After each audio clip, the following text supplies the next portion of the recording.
So, I want you to forgive me because I have this nasty habit where I tend to get ahead of myself.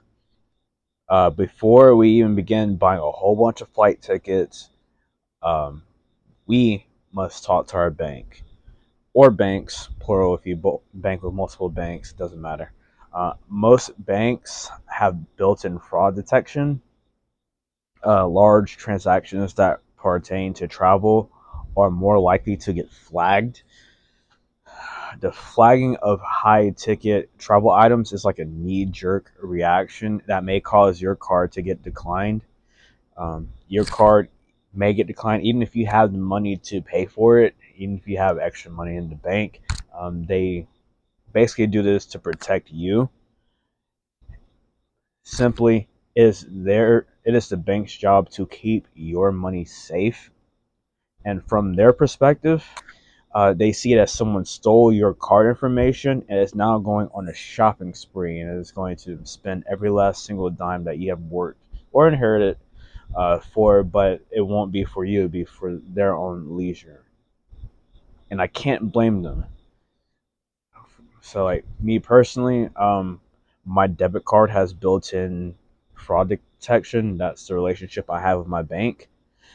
And it's probably standard for most banks, but I don't know what other people do with their banks, so I can't speak on it. For example, I live in the state of South Carolina, United States. Many years ago, it's closer to like 2019. I received a text from my bank stating that someone had tried to make a purchase from a crab restaurant in Miami, Florida. Now, I've only been to Miami once, maybe twice at most in my entire life. So I already knew like something was up. Too, I don't really like seafood. Like outside of like salmon that's done like medium well with like cheese grits, I don't really like the smell of fish. And like growing up when I was a kid, I like crab because I grew up in the low country of South Carolina, but I don't really care for it now as an adult. Um, like crab is fine, but I know that based on the text, I could already tell who had the type of person who had taken my information. Um, Not going to get in race in this video, but it was the type of person who wanted to go to a certain restaurant not because they thought that crab tasted good, but they wanted to prove that they weren't poor. It's a whole mindset, and that's a breakdown for a whole nother video. Moving on, though, with that text, um, I basically was given an option of you can choose like yes, I made this purchase or no, I didn't. It's pretty simple. So I picked no, I didn't. Sent them the text, hit send, and then they, my bank, automatically shut down my card. They pretty much voided the transaction. It says, "Well, you've been a victim of fraud. Um, Call us immediately so we can stop any further transactions. We're going to ship you a new card. Standard is about 10 business days, 2 weeks. You can pay a little bit extra if you need your card, overnighted or whatever." So I had to call the bank, get a new card shipped with completely different numbers, which, whenever it arrives, you have to change all of your billing information. It's an entire process. Um, in the meanwhile, I had to physically go to the bank in order to withdraw cash so I could survive until the arrival of my new debit card. To avoid future fraud detection problems, um, we want to go to our respective banks and put in what's called a travel notice, or that's what they call it at my bank. Other banks may call it something different. Travel notices can be done online. I prefer to go in person. I'm not rich nor wealthy yet, and I don't really care to look at my bank account. I should do a better job at it, but it is what it is for now.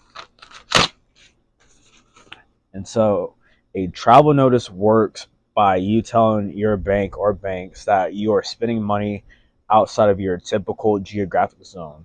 So I live in South Carolina. I don't go to Florida that much. So if I spend money in the state of Florida, which is way further south, like I have to drive a long time or catch a flight, the bank's gonna be like, "What the hell is going on?" And they're gonna flag it. I'm like, this doesn't look right. Um, so I basically I tell my bank that I will be traveling to Spain, United Kingdom, because I bought my ticket late. I had to basically fly from the United Kingdom. I had to fly from Spain to United Kingdom to Orlando to Charlotte, drive back to South Carolina, and I will break that down in another video. I gave them a specific time frame, and I when I give a time frame, I give a couple extra days just in case I go through disruption. We'll also break down disruption in its own specific video. Um, and it may help to put a travel notice for the day you decide to buy your own international tickets. So let's say June 2025. So let's say a couple months ago, I wanted to buy a flight going from Charlotte, North Carolina to Madrid, Spain, direct flight.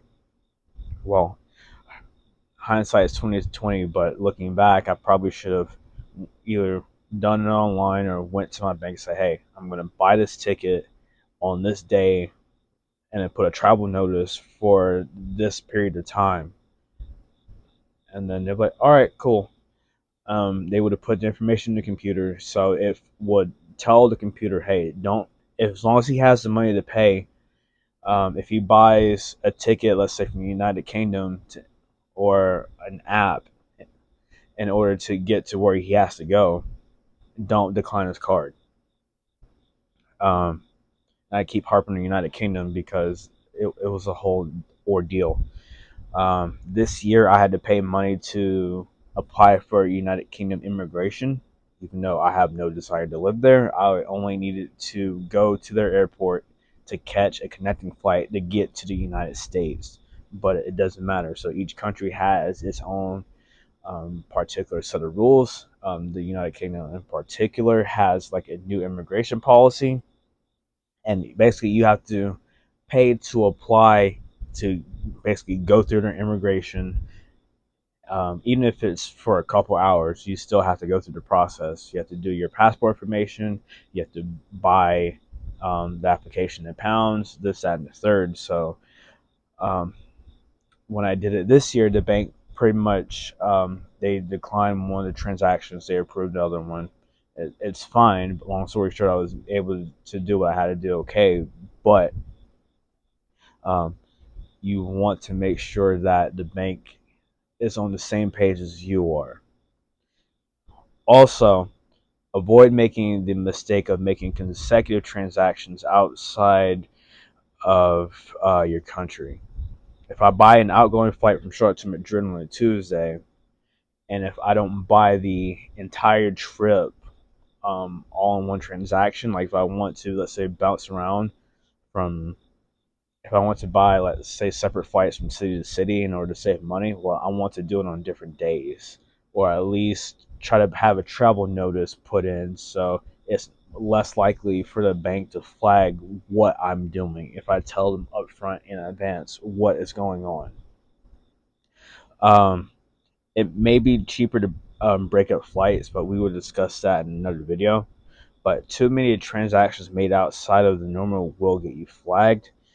Um, for travels to run as smooth, for international travels to run as smoothly as possible, preparation is paramount.